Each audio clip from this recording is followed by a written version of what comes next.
The moment she dialed 911, she thought she was reporting me. She had no idea she was putting herself on the federal record instead. The smell of aviation fuel drifted across my ranch long before I saw the airplane break through the clouds. I remember the sound first, not a clean, steady engine hum, but a rough, uneven growl that rolled across the Texas sky, like an old pickup struggling up a steep hill. I looked up from the fence I had been repairing and watched a white single-engine airplane wobble against the afternoon sun. Years of maintaining my family's private grass airstrip taught me to recognize the difference between an ordinary approach and a pilot fighting to keep an airplane in the air. This wasn't a routine landing. This was someone running out of options. My name is Ethan Walker, and my family has owned this ranch for more than 70 years. My grandfather carved this airstrip into the pasture back when crop dusters and cattle planes were as common around here as pickup trucks. The runway wasn't some secret shortcut or homemade project. It was properly registered, inspected, and maintained because around this part of Texas, sometimes a safe strip of grass means the difference between a frightening story and a tragedy. I dropped my tools and climbed into my utility vehicle, already heading toward the runway before the airplane reached the tree line. The wind carried the sharp scent of hot oil and fresh-cut grass, while the propeller chopped unevenly through the air. The pilot lined up surprisingly well considering whatever had gone wrong, and seconds later the tires bounced once, twice, then finally settled across the field. The airplane rolled to a stop near the far fence, quiet except for the ticking sound of cooling metal. Relief barely had time to settle in before another noise shattered the calm. Tires screeched on gravel. A white luxury SUV came flying toward the pasture entrance like it owned every acre in sight. Out stepped Linda Crawford, president of the Willow Creek Estates HOA, already holding her phone high enough for everyone to see the flashing screen. She didn't ask if the pilot was okay. She didn't ask what happened. She pointed straight at me. "He's hiding something," she shouted before anyone else even reached the airplane. "This man has been running an illegal airport on private property. I warned everyone this would happen." Then she tapped the speaker button so loudly I could hear the dispatcher answering through the phone. "Send deputies immediately," she announced. "A plane just crashed on community property, and the owner is tampering with the scene." Community property. Those words almost made me laugh. The airplane had stopped nearly half a mile inside my deeded land. Linda knew that. She'd spent 3 years trying to shut down my registered airstrip with complaints about noise, property values, and imaginary safety violations. Every complaint had failed. Every inspection had cleared the runway. But today, standing beside an unexpected emergency, she believed she'd finally found the evidence she'd been looking for. I looked at the pilot climbing carefully from the cockpit, clearly shaken but standing under his own strength, and I kept my mouth shut. I didn't argue with Linda. I didn't interrupt her performance for the deputies racing toward my gate. Instead, I reached into my truck, grabbed my emergency kit, and quietly made one phone call she never imagined I would need to make. By the time the first patrol car appeared over the hill, someone else had already been watching this entire flight long before Linda ever picked up her phone. The first deputy stepped out of his cruiser with the careful expression of a man trying to understand why a routine emergency call had turned into half the neighborhood gathering along my fence line. Red and blue lights reflected off the polished wings of the airplane, while the smell of warm engine oil lingered in the afternoon breeze. Linda wasted no time marching toward him, waving both arms like she was directing traffic instead of creating it. I stayed where I was beside the pilot, handing him a bottle of water from the emergency kit that had been sitting in my truck for years. The kit was older than some of the houses surrounding my ranch because my father believed preparation always looked unnecessary until the day it became priceless. That lesson had followed me my entire life. I was born on this land, raised on this land, and expected to leave it better than I found it. My grandfather bought these 412 acres in 1953 when most people thought the rocky pasture was worth more to cattle than to airplanes. He disagreed. He had flown supply planes after the Korean War and understood something most people never considered. In rural Texas, a safe place to land could save a life. So he worked with local aviation officials, cleared the field himself, measured every foot with old surveying equipment, and built a simple grass runway that eventually became fully documented through the proper federal process. My father spent decades maintaining it, mowing it straighter than some golf courses and checking drainage after every heavy rain. When he passed the ranch to me, he handed over more than land. He handed me logbooks, inspection records, weather journals, radio frequencies, and one sentence I have never forgotten. He said, "The runway is not here because airplanes need us. It is here because someday someone might." I kept that promise. Every spring, I walked the entire strip on foot looking for holes, rocks, or anything that could damage an aircraft tire. I replaced windsocks before they faded. I trimmed tree branches that reached too close to the approach path. Pilots passing through West Texas occasionally requested permission to land for fuel, weather delays, or mechanical inspections, and whenever they did, they followed every required procedure. Nothing about this place had ever been hidden. The county knew it existed. Emergency services knew it existed. The aviation charts listed it exactly where it belonged. Linda hated every inch of it. 3 years earlier, when the Willow Creek Estates subdivision expanded toward my property line, she decided the runway threatened property values. She complained about airplanes that flew overhead less often than delivery trucks drove through her neighborhood. She demanded noise studies after hearing nothing more than a ranch helicopter from 20 miles away. She even convinced the Homeowners Association board to send certified letters asking me to close a facility they had absolutely no authority over. Every complaint disappeared after inspectors reviewed the facts, but facts never seemed to slow Linda down. Standing there that afternoon, watching her confidently explain imaginary violations to the deputy, I realized she believed volume carried more weight than documentation. She had no idea that every landing, every maintenance record, every radio call connected to this ranch had been documented long before either of us arrived at the scene that day. Deputy Ryan Mitchell listened patiently, while Linda pointed from the airplane to my runway, and then back to me as though repeating the same accusation enough times could somehow make it true. The late afternoon sun reflected off her oversized sunglasses, and even from 20 feet away, I could smell the expensive perfume that always seemed to arrive before she did. She carried herself like someone who had never been told the word no. Around Willow Creek Estates, that reputation had become almost legendary. Linda Crawford had been president of the Homeowners Association for nearly 5 years, and during that time, she managed to convince an entire neighborhood that every disagreement somehow threatened the future of civilization. A mailbox painted the wrong shade of black became an emergency board meeting. A pickup truck parked overnight became a property value crisis. Children riding bicycles too close to the decorative entrance fountain somehow turned into a safety initiative complete with printed notices and warning letters. She ruled the subdivision with paperwork, committee votes, and endless confidence. Unfortunately for me, my ranch sat directly beside the community she considered her personal kingdom. She never accepted the fact that my land existed long before her neighborhood. She acted as though the subdivision had magically rewritten every property line in the county the day the first houses were built. The runway bothered her most of all. She claimed it attracted danger, even though only a handful of airplanes landed there each year. She insisted buyers complained about aircraft noise despite the fact that most of them never saw an airplane. During the entire home buying process, every few months another complaint appeared at the county office. Every few months inspectors visited, checked the records, looked over the runway, and quietly closed the file. Each dismissal seemed to make her even more determined.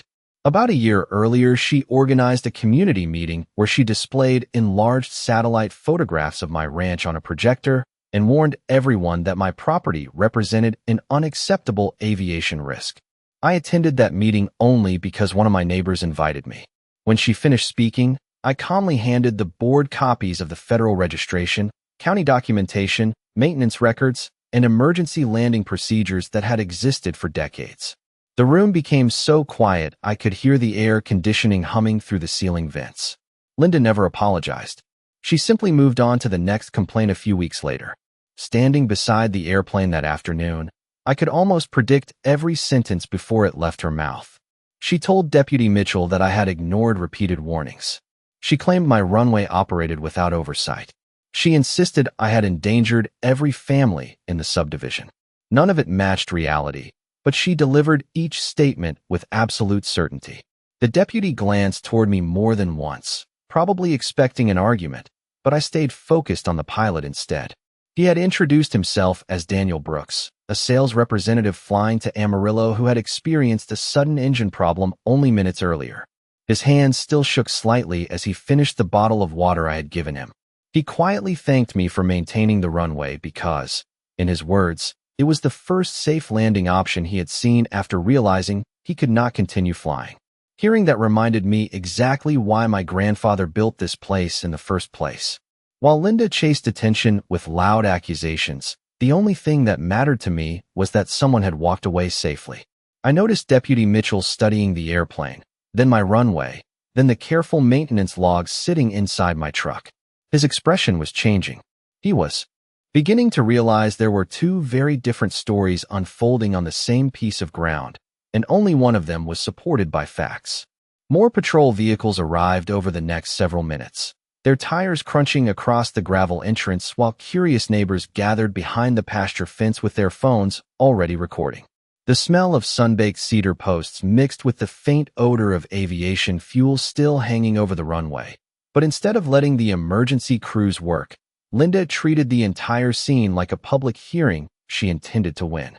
She walked from deputy to deputy, repeating the same accusations with slightly different wording each time, hoping quantity would somehow become credibility. She pointed toward my hangar, insisting it contained evidence that needed to be searched immediately. She claimed I had ignored safety regulations for years. She even suggested that I had instructed the pilot to land there illegally to avoid reporting mechanical problems somewhere else. None of it made sense, but confidence has a strange way of sounding convincing to people who have not yet seen the facts. One of the newer deputies asked whether anyone should secure the runway until additional authorities arrived. Before I could answer, Linda stepped forward and declared that the entire property should be closed because she represented the surrounding community. She spoke as though her homeowners association somehow outranked county officials. Deputy Mitchell politely reminded her that she did not control my ranch, but she barely acknowledged him. Instead, she turned toward the small crowd gathering behind the fence and raised her voice just enough for everyone to hear. She announced that she had warned the county for years that my runway was dangerous and that today's emergency proved she had been right all along. Several neighbors nodded because they had only heard her version of the story for years. Others looked uncertain, watching the pilot sitting calmly beside my utility vehicle while local emergency medical personnel completed a routine evaluation and confirmed he appeared stable. Daniel answered every question carefully, explaining that the engine had begun losing power several miles away and that he immediately searched for the safest available landing area. He even pointed toward the windsocks standing at the edge of the runway and quietly remarked that seeing it had probably saved him from attempting a far riskier landing on the highway. Linda interrupted before he could finish, insisting he had been confused and that the runway should never have existed in the first place. The deputy gently asked her to allow the pilot to complete his statement, but she continued talking over everyone in sight. I noticed more than one officer exchange brief looks with each other. Experienced law enforcement officers learn very quickly who is trying to provide information and who is trying to control a situation. I remained exactly where I had been since the airplane stopped rolling. I answered every question directly, handed over the maintenance logs when requested, and never once raised my voice. Inside my truck, my phone remained connected to the call I had placed earlier. I had already reported the emergency through the proper aviation channels the moment I realized the landing was genuine. That single decision felt ordinary at the time because it was exactly what every responsible airstrip operator was expected to do. Linda never noticed it. She was too busy celebrating what she believed was the end of my runway. Watching her confidently construct an entire story before any aviation officials had even arrived, I realized she had made the same mistake she always made. She believed the loudest voice controlled the truth, completely unaware that somewhere beyond the flashing patrol lights, people with access to every radio transmission, flight track, and recorded communication were already making their way toward my ranch.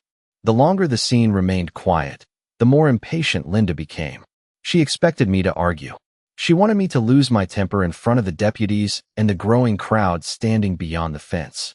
Instead, I focused on the things that actually mattered. I asked Daniel if he felt dizzy. I checked that the small fire extinguisher mounted beside the runway remained where it belonged. I walked the deputies through the approach path without offering opinions or excuses, only facts. The breeze carried the smell of dry hay across the pasture, and somewhere behind us a meadowlark continued singing as though nothing unusual had happened. It struck me how ordinary the ranch still felt despite the flashing emergency lights scattered across the field. Deputy Mitchell noticed my maintenance binder sitting on the tailgate of my truck and asked if he could review it. I handed it over without hesitation.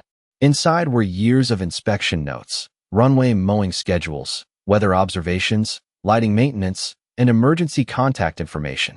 Every page had a date. Every inspection had a signature. My grandfather used to joke that paperwork was just another kind of fence. If you built it carefully, it protected what mattered. While the deputy flipped through the binder, I quietly took photographs of the runway from several angles.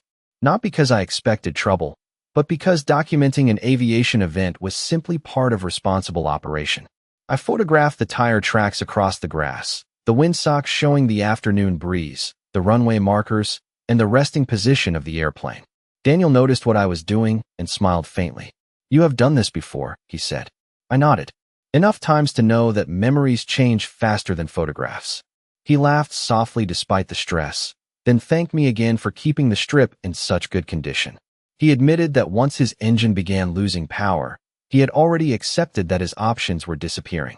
Seeing an unobstructed runway exactly where his navigation chart indicated gave him something to aim for instead of gambling on a highway or an uneven pasture. That sentence stayed with me because it explained everything better than any legal argument ever could. Meanwhile, Linda had switched tactics. Since no one was arresting me, she began recording her own videos, walking around the edge of the property while speaking directly into her phone. She described my ranch as an ongoing public danger and claimed local officials had ignored her warnings for years. She pointed toward my hangar several times, carefully framing it behind her as though repeating the image would somehow transform it into evidence. I never interrupted. Every statement she made was captured not only by her own phone, but also by the deputies' body cameras, the patrol vehicle dash cameras, and the phones held by half the neighborhood. She believed she was building her case. I knew she was creating a permanent timeline. About 20 minutes later, I heard something different from the distant highway. It was not another siren. It was the low, steady sound of a large sport utility vehicle approaching without emergency lights or unnecessary speed. It rolled through the entrance gate with quiet confidence and stopped beside the patrol cars. Two people stepped out wearing dark blue jackets with simple embroidered lettering across the chest. Neither one looked surprised. Neither one asked where the airplane was. They walked directly toward the runway as though they already knew every detail waiting for them. And for the first time all afternoon, Linda stopped talking. One of the newcomers extended a badge toward Deputy Mitchell before quietly introducing himself as Senior Aviation Safety Inspector Mark Ellison. His partner, Rebecca Hayes, identified herself as an aviation accident investigator assigned to document the event and coordinate the initial review. Neither of them raised their voices. They did not rush. They simply walked with the calm confidence of people who already possessed more information than anyone standing around the airplane realized. The smell of warm grass still floated across the runway as Inspector Ellison looked first at the aircraft, then at the windsock, then down the length of the runway before nodding almost to himself. "Who is the registered operator of this landing facility?" he asked. I stepped forward and handed him my identification along with the runway registration documents I kept inside the maintenance binder. He glanced at the paperwork for only a few seconds before smiling politely. "Everything appears to match our records." Those 7 words landed harder than any speech I could have given all afternoon. Linda immediately stepped forward, pointing toward me again. She insisted the runway was unsafe, unauthorized, and responsible for the emergency landing. Inspector Ellison listened without interrupting, thanked her for the information, and then asked a single question that caught her completely off guard. "Were you present on the aircraft frequency before the landing?" She blinked. "No." He nodded once. "Were you in communication with the pilot?" Again she answered no. "Did you witness the engine malfunction before the aircraft entered this property?" Another no. The inspector calmly opened a tablet computer from his vehicle. The bright screen reflected the afternoon sunlight as he rotated it toward Deputy Mitchell. Colored lines traced the airplane's flight path across the region with remarkable precision. Every altitude change, every heading adjustment, and every speed variation appeared in sequence. The aircraft transmitted an emergency condition several minutes before reaching this runway, he explained. Air traffic services recorded the communication. Automatic surveillance data confirms the engine performance changes. The pilot selected the nearest appropriate landing site listed in the national database. He zoomed in farther until the outline of my ranch appeared. My runway sat clearly marked exactly where it had existed for decades. He continued, speaking in the same calm tone. This facility is properly documented. The pilot's decision was consistent with standard emergency procedures. I noticed several deputies exchange glances while Deputy Mitchell quietly compared the digital map with the property map already sitting on the hood of his cruiser. They matched perfectly. Daniel confirmed every detail, describing the engine problem almost minute by minute. His explanation lined up with the electronic records without a single contradiction. Linda tried to interrupt again, claiming she had videos proving my runway endangered the neighborhood. Investigator Hayes politely accepted her phone, asked when each recording had been made, and quickly realized every clip began only after the airplane had already stopped moving. None of them showed the approach, the radio calls, or the emergency itself. They only captured Linda's own narration after the landing had safely ended. For the first time all afternoon, she seemed uncertain. She looked around expecting someone to support her version of events, but every official standing near the airplane had shifted their attention away from opinions and toward documented evidence. The difference was impossible to ignore. Facts were quietly replacing assumptions, and the silence settling over the pasture felt far heavier than all of Linda's confident speeches combined. The atmosphere shifted so gradually that most people standing behind the fence probably did not notice it at first. 20 minutes earlier, every conversation had revolved around Linda's accusations. Now every question came from Inspector Ellison, and every answer had to match a document, a recording, or a verified timeline. The afternoon wind pushed the tall grass along the edge of the runway in slow waves while Investigator Hayes walked carefully around the aircraft, taking photographs and comparing them with information already displayed on her tablet. Daniel quietly confirmed each checkpoint they discussed, from his altitude when the engine first began losing power to the heading he selected after spotting my runway on his navigation display. Every piece fit together with the precision of a completed puzzle.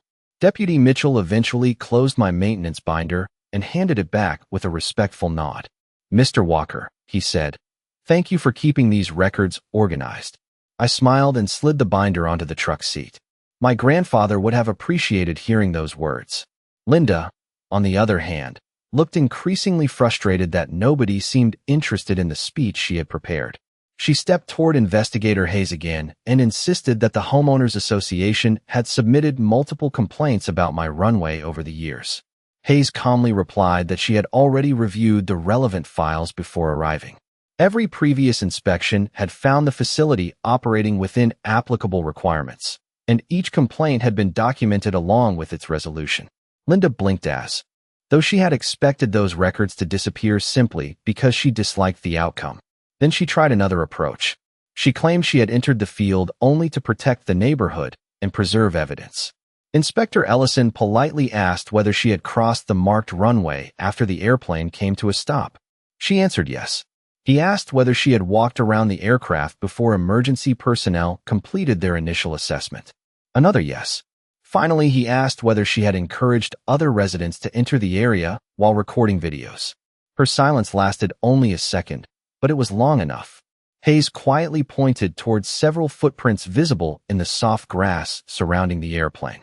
"We always prefer that unnecessary traffic stays outside the immediate area," she explained. "It helps us document conditions exactly as they existed after the landing." Nobody accused Linda of anything. They simply stated procedures. Somehow that felt even more powerful. One by one, the neighbors who had gathered along the fence began lowering their phones. A few quietly returned to their vehicles. Others looked at Linda with the kind of uncertainty that only appears when confidence collides with undeniable evidence. Deputy Mitchell walked over and thanked me for cooperating throughout the afternoon. He admitted that my decision to report the emergency immediately and preserve the scene had made everyone's job considerably easier. I told him that was simply how my father taught me to handle unexpected situations. Before anyone could say another word, Investigator Hayes opened another file on her tablet. This one contained the timestamps from the emergency communications, the surveillance flight data, and the sequence of events recorded before the airplane ever reached my property. She looked toward Linda with the same calm professionalism she had shown all afternoon and quietly explained that every statement made during an aviation investigation would be compared against the verified record. The breeze carried those words across the silent pasture, and for the first time since the airplane touched down, Linda had absolutely nothing left to say. As the sun settled lower over the pasture, the flashing patrol lights no longer felt dramatic. They simply became part of the background while the real work continued. Investigator Hayes finished photographing the aircraft and thanked Daniel for remaining available to answer additional questions. Inspector Ellison reviewed one final checklist before closing his tablet with the quiet confidence of someone who had reached a conclusion long before anyone else realized it. He turned toward Deputy Mitchell and confirmed that the emergency landing had been conducted on a properly documented private airstrip, that the pilot had acted appropriately under the circumstances, and that nothing they had reviewed suggested any violation involving the operation of my property. Hearing those words felt less like winning an argument and more like watching years of careful preparation quietly justify themselves. My grandfather's notebooks, my father's discipline, every afternoon spent mowing the runway, replacing markers, inspecting drainage, and updating records had all spoken for me without raising a single voice. Linda stood several yards away holding the same phone she had confidently pointed at me earlier. Now she kept glancing at the screen as notification after notification appeared. Some neighbors had already uploaded their recordings, but the videos no longer supported the story she expected. They showed her interrupting deputies, speaking over the pilot, crossing into the landing area, and confidently making claims that official records had already disproved. Several residents who had arrived expecting to witness an exposed scandal quietly walked over to apologize for assuming the worst. One older gentleman admitted he had believed Linda because she always sounded certain. I smiled and told him certainty was never a substitute for evidence. Daniel approached me before leaving with the recovery crew that had arrived to inspect the airplane. He shook my hand firmly and looked down the runway stretching across the ranch. "You probably saved my airplane," he said with a tired smile. "More importantly," I replied, "you made it home to your family." He nodded slowly, understanding exactly what I meant. Inspector Ellison overheard the exchange and added that private landing facilities like mine had prevented countless emergencies from becoming far worse over the years. Places like this rarely made headlines because when they worked properly, people simply went home. That sentence stayed with me long after the vehicles began leaving the ranch. Before climbing into his sport utility vehicle, Deputy Mitchell paused beside my truck one last time. He thanked me again for cooperating and mentioned that professionalism often made the difference during confusing situations. Then he glanced toward the subdivision entrance where Linda's white sport utility vehicle remained parked alone. She had already stopped recording. She quietly gathered a few papers from her seat before driving away without speaking to anyone. There was no dramatic confrontation, no shouting, and no grand announcement. She simply left behind a day that had unfolded very differently from the one she imagined. Watching the dust settle behind her tires, I realized something my father used to tell me whenever neighbors confused confidence with authority. He would say that truth never needed better acting. It only needed enough time for the paperwork to catch up. Standing there beneath the fading Texas sky, listening to the evening wind ripple across the same runway my grandfather built decades earlier, I understood exactly what he meant. Life on the ranch returned to its familiar rhythm much faster than most people expected. Within a week, the tire tracks left by the emergency landing had disappeared beneath fresh green grass. The runway had been inspected once more, and the maintenance log gained another carefully dated entry describing the event in the same steady handwriting I used for every inspection. To anyone driving past the property, nothing looked different. The cattle still grazed across the same pasture. The windsock still turned with the Texas breeze. The sunrise still painted the runway gold every morning. But the people around me had changed. Neighbors who had barely spoken to me before began stopping by the front gate just to introduce themselves. Several admitted they had accepted Linda's version of events for years simply because she always sounded certain. Now they understood the difference between confidence and credibility. A few weeks later, I received a letter thanking me for my cooperation during the investigation and confirming that the emergency landing had been handled exactly as expected under established aviation procedures. I folded the letter into the same binder my grandfather started decades ago. It belonged there beside every inspection report, weather log, and maintenance checklist that had quietly protected this ranch for generations. Daniel called me not long afterward. His airplane had been repaired, and before continuing his business trip, he asked whether he could stop by one more time. Watching him make a smooth landing on the same grass runway felt completely different from that stressful afternoon. This time there was no crowd, no flashing lights, and no shouting. We sat on the porch drinking coffee while the evening breeze carried the scent of fresh-cut hay across the pasture. He smiled and admitted that every pilot hopes they never need an emergency landing site, but every pilot is grateful when someone has cared enough to maintain one anyway. I thought about my grandfather clearing rocks from this field by hand, my father walking every foot of the runway after heavy rain, and all the weekends I once considered ordinary chores. None of those hours had been wasted. They had simply been waiting for the day someone else's family would need them. As for Linda, I rarely saw her after that afternoon. The subdivision eventually elected a different homeowners association president, someone more interested in solving neighborhood problems than creating them. People stopped treating rumors like evidence, and county officials continued doing what they had always done by relying on documentation instead of assumptions. That, more than anything else, felt like real justice. It was never about embarrassing anyone or winning a public argument.